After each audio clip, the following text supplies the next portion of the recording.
বাংলাদেশের এই চলমান বন্যার পরিস্থিতিতে বন্যার্তদের সাহায্যের জন্য আপনারা বিভিন্ন সহযোগিতা সংস্থার সাথে আহ, দানের হাত বাড়িয়ে দিতে পারেন। তার মধ্যে সবচেয়ে উল্লেখযোগ্য যারা কাজ করে থাকে তার মধ্যে উল্লেখযোগ্য হলো আসসুন্নাহ ফাউন্ডেশন। আসসুন্নাহ ফাউন্ডেশনে আপনারা কিভাবে দান করবেন তার একটি নমুনা আপনারা এই স্ক্রিনে দেখতে পারবেন।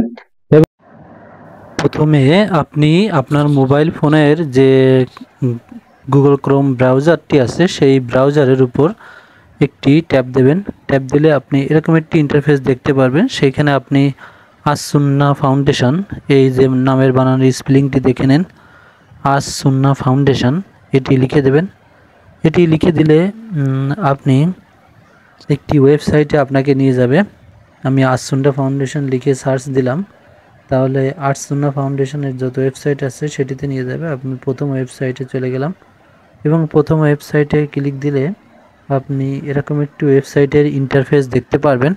সেখান থেকে প্রথমে আপনারা দেখতে পারছেন যে অনুদানের তহবিল, এটিতে ট্যাপ দেবেন।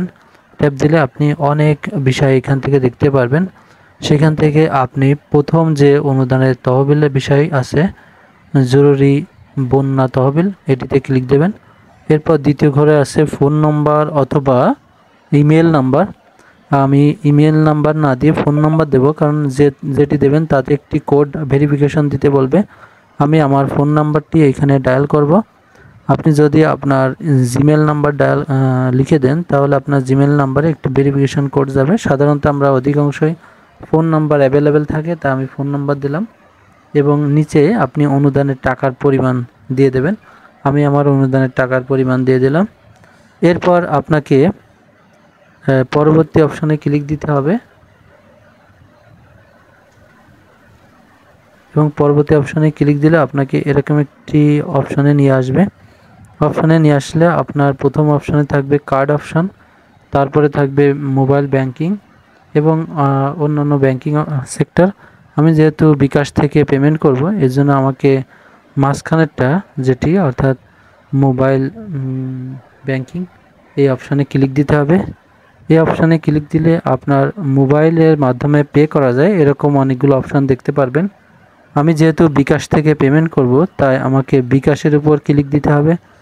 বিকাশের উপর ক্লিক দিলে আপনি এরকম বিকাশের একটি ইন্টার গেটওয়ে পেয়ে যাবেন। সেখানে আপনার মোবাইল নাম্বারটি লিখে দেবেন এবং আপনার সেটি কনফার্ম করে দেবেন। লিখে নিচে থেকে কনফার্ম করে দিলে আপনি একটা ভেরিফিকেশন কোড দিতে বলবে। আপনি অবশ্যই একটা ভেরিফিকেশন কোড দেবেন। এই ভেরিফিকেশন কোড দিলে এই ভেরিফিকেশন কোড আপনার অবশ্যই মোবাইলের যে মেসেজ অপশন আছে সেখানে পেয়ে যাবেন। আপনি এটি মিনিমাইজ করে আপনি মোবাইলের মেসেজ অপশনে যে সেখান থেকে বিকাশ থেকে যে কোডটি গেছে সেটি কপি করে নেবেন অথবা মুখস্থ করে নেবেন অথবা লিখে নেবেন, আপনার জন্য যেটা সুবিধা হয়। আমি কপি করে নিলাম। আমি কপি করে নিয়ে আবারও বিকাশের যে ভেরিফিকেশন কোড চেয়েছিল সেটিতে চলে আসলাম এবং সেখানে লিখে দিলাম বা পেস্ট করে দিলাম। পেস্ট করে দিয়ে কনফার্মেশন দিয়ে দিলাম।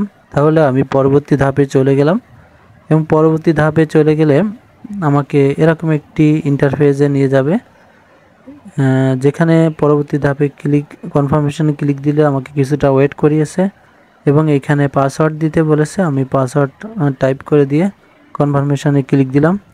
তাহলে আমার অ্যাকাউন্ট থেকে বিকাশ অ্যাকাউন্ট থেকে নির্দিষ্ট সংখ্যক টাকা ওরা কেটে নেবে, নিয়ে আমাকে একটা মেসেজ দেবে যে আপনার অনুদানটি সফলভাবে সম্পন্ন হয়েছে। এভাবে আপনারা এই বিশ্বস্ত সাইটের মাধ্যমে বা সংস্থার মাধ্যমে আপনারা অনুদান পাঠাতে পারেন। তবে প্রতারক যেসব ওয়েবসাইটগুলো আছে আসসুন্নাহ ফাউন্ডেশনের নামে, সেগুলো যাতে না পাঠান। আর এই বিষয়ে অবশ্যই আপনারা অনুদান দেবেন, কারণ এটি একটি মানবিক বিষয়।